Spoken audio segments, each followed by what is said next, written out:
Gombe Allah ya haɗa ni da wani mutum wanda na so shi kamar zan rasa raina. Bayan an yi binciken shi wane ne, sai 'yan uwana suka nemi raba ni da shi. A lokacin da ya nuna duk duniya ni yake ƙauna, ba abin ƙaunar shi sama da ni. Muna cikin wannan hali, iyayena suka ce ba za su ba ni shi in aure shi ba. Hakan ya sa mutumin nan Ahmad ya yaudare ni da kalamai masu daɗi har ya ja ra'ayina muka gudu, muka bar gari. Ba mu sauka a ko'ina ba, sai muka sauka a Abuja, inda ya nuna min yana neman kuɗin aurena. In yi wani abu da ake kira da shi wai shi rawa. Na nuna mai ni ban iya ba, tun ina ce mai bari ba har ya tilasta ni. Sai da na yi, ana saka na bi wani mutum mai tarin dukiya wanda ya ba ni tarin kuɗaɗe ya neme ni saboda ɓata min rayuwata. Ashe duk wannan soyayyar da yake min ba don Allah ba ne. Muna cikin soyayya, ina neman mai kuɗaɗe, ina neman mai duk abin da yake nema saboda ina da farin jini a wurin. A cikin wannan rayuwa da muke ciki, rana ɗaya ya bijiro min da maganar soyayya da wata.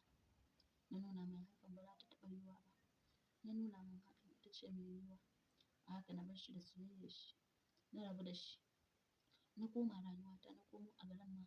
Kan a kira sunan shi sau ɗaya, an kira sunana sau goma. Mutanen da suke rayuwa a wurin. A haka na cigaba da rayuwata, ina yin ta.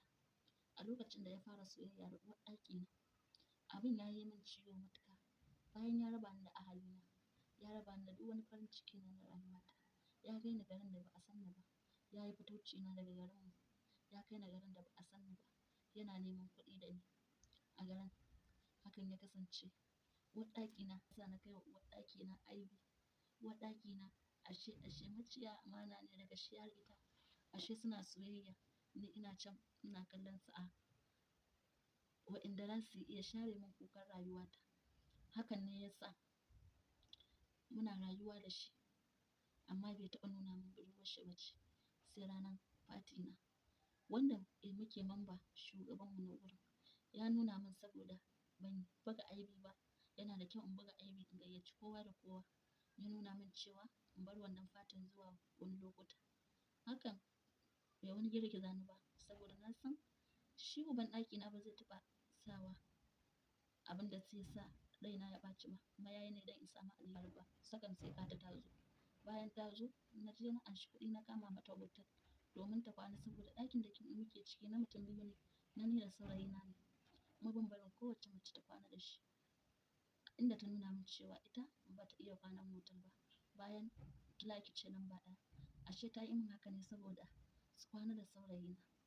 Dare yayi, hadari ya taso bayan na.